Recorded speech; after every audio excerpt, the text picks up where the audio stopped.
The war in Ukraine has been raging for almost 4 years now, and the country is teetering on the edge of bankruptcy. But despite that, it is still cutting edge when it comes to its battlefield tactics.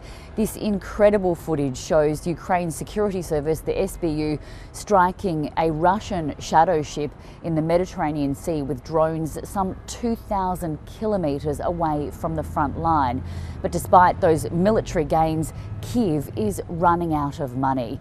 European leaders have agreed to a massive interest-free loan to help Ukraine pay for its economic and military needs for the next 2 years.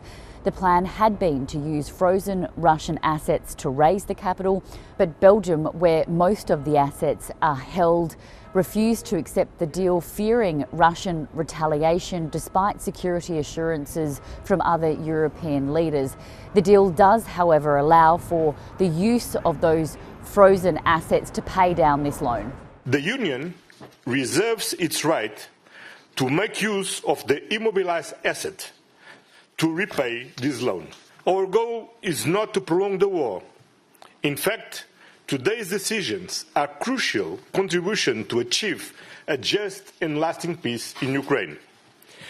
Because the only way to bring Russia to the negotiation table is to strengthen Ukraine. I think that Europe showed leadership, and this is very important and tough, strong position. Thank you. The EU will borrow the money on capital markets, and it will be underwritten by the European Union bloc's 7-year budget. Notably, Hungary, Slovakia and the Czech Republic rejected the deal. They are generally seen to be Russian sympathisers. However, they agreed not to block the proposal if they were given guarantees that they wouldn't face any sort of financial fallout.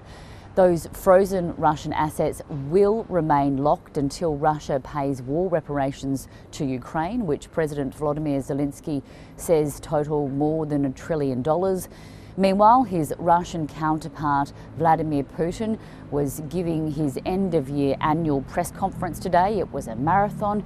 It went for almost 5 hours. He took questions from Russian and also international media, where he made many false claims, such as that Ukraine is trying to prevent a peace deal from being secured and that Russia didn't start the war. It is not us who are fighting you. It is you who are fighting us, via the Ukrainian nationalists. We are ready to cease these hostilities immediately, while ensuring Russia's security in the medium and long term. This is all happening against the backdrop of US officials meeting with delegations from Ukraine, France, Germany and the UK in Miami as they try to secure a peace deal. And those US officials will meet with others from Russia over the weekend.